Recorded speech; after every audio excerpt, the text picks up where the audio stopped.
Welcome to Jurisdictionary's Lawsuit Self-Help, What It Takes to Win.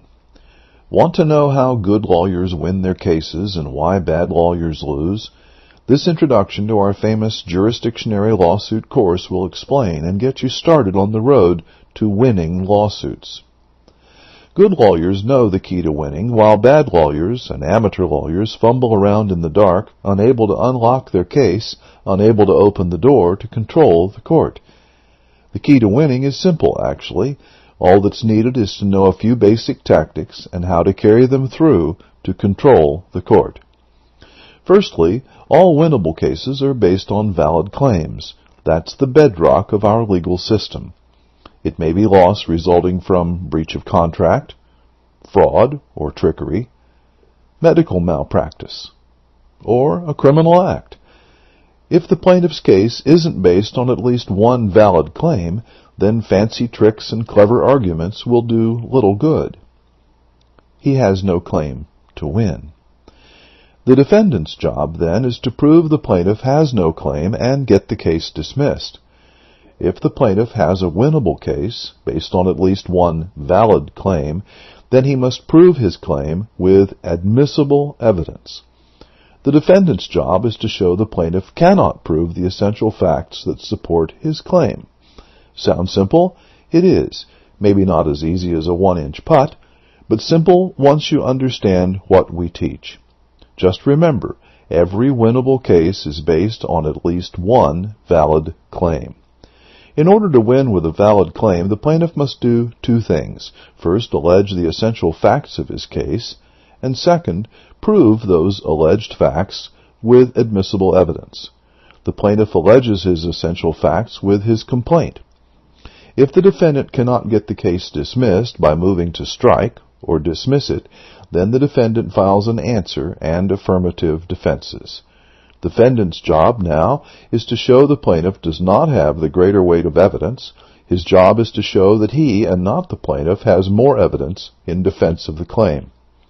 Every claim must meet certain legal and factual requirements to avoid dismissal for failure to state a claim on which the court can grant relief. We sometimes call these claims causes of action. Every cause of action must allege certain fact elements depending on the type of claim. For example, a cause of action for breach of contract must allege ultimate facts to support three elements. Number 1, existence of an enforceable contract, promise, or agreement. Number 2, an act by the defendant that constitutes a breach. And number 3, money damages suffered by the plaintiff as a direct result of the breach. Many plaintiffs fail at this initial stage because they write a letter to the judge instead of drafting effective pleadings. Many defendants fail because they don't focus their energy on disproving the plaintiff's essential fact elements, allowing themselves to be sidetracked by issues that ultimately have no consequence in the case. If the plaintiff alleges and proves all the essential fact elements of his case, he wins.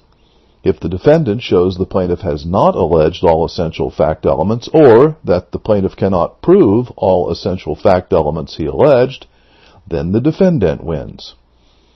Of course, winners know and use their 5 discovery tools to get at facts that lead to evidence that will prove their case. Winners know and use the rules of evidence to get those facts admitted into the record, just a few pages in the official rule book. And winners know how to move the court to enter orders that grant the relief they seek. Moving the court is done with motions, backed up by written memoranda that state the issues and cite appellate court cases that explain how statutes, rules, constitutional provisions, and common law principles limit the judge's discretion, preparing for a successful appeal. An appeal that's unlikely if you do all these things we teach.